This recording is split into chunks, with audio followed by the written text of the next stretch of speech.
ಮಸೀದಿಗಳಿಂದ ಕಲ್ಲು ತೂರಾಟ ನಡೆದರೆ ಸಂಬಂಧಿತ ಮಸೀದಿಗಳನ್ನ ಸೀಸ್ ಮಾಡಿ. ಬಾಗಲಕೋಟೆಯಲ್ಲಿ ಕೆಎಸ್ ಈಶ್ವರಪ್ಪ ಅವರು ವಿವಾದಾತ್ಮಕ ಹೇಳಿಕೆಯನ್ನು ನೀಡಿದ್ದಾರೆ.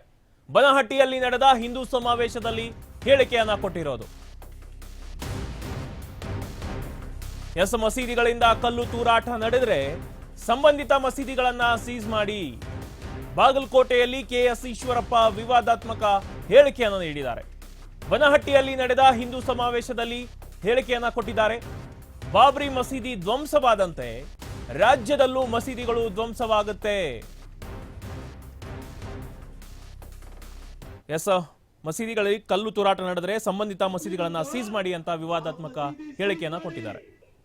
ನಾನು ರಾಜ್ಯದ ಮುಖ್ಯಮಂತ್ರಿಗೆ ಈಗಲೂ ಹೇಳ್ತೇನೆ, ತಕ್ಷಣ ಆ ಒಂದು ಮಸೀದಿ ಯಾವ ಮಸೀದಿಯಿಂದ ಕಲ್ಲು ಚಪ್ಪಲಿ ಬಂತೋ ಆ ಮಸೀದಿ ಸೀಸ್ ಮಾಡಿ.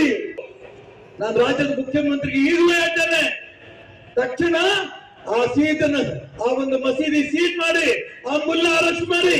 ಇಲ್ಲ ಅಂತಂದ್ರೆ ಯಾವ ರೀತಿ ಬಾಬರಿ ಮಸೀದಿ ಧ್ವಂಸ ಆಯ್ತು, ಕರ್ನಾಟಕ ರಾಜ್ಯದಲ್ಲಿ ಅತಿ ಹೆಚ್ಚು ಮಸೀದಿಗಳು ಧ್ವಂಸ ಆಗುವಂತ ಸ್ಥಿತಿ ಬಂದಿತ್ತು. ಈ ಎಚ್ಚರಿಕೆ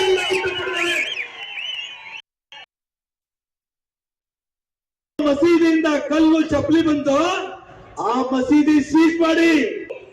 ನಾನು ರಾಜ್ಯದ ಮುಖ್ಯಮಂತ್ರಿಗೆ ಈಗಲೂ ಹೇಳ್ತೇನೆ, ತಕ್ಷಣ ಆ ಒಂದು ಮಸೀದಿ ಸೀಸ್ ಮಾಡಿ, ಆ ಮುಲ್ಲಾ ಅರೆಸ್ಟ್ ಮಾಡಿ. ಇಲ್ಲ ಅಂತಂದ್ರೆ ಯಾವ ರೀತಿ ಬಾಬರಿ ಮಸೀದಿ ಧ್ವಂಸ ಆಯ್ತು, ಕರ್ನಾಟಕ ರಾಜ್ಯದಲ್ಲಿ ಅತಿ ಹೆಚ್ಚು ಮಸೀದಿಗಳು ಧ್ವಂಸ ಆಗುವಂತ ಸ್ಥಿತಿ ಬಂದಿತ್ತು. ಈ ಎಚ್ಚರಿಕೆ ಯಾವ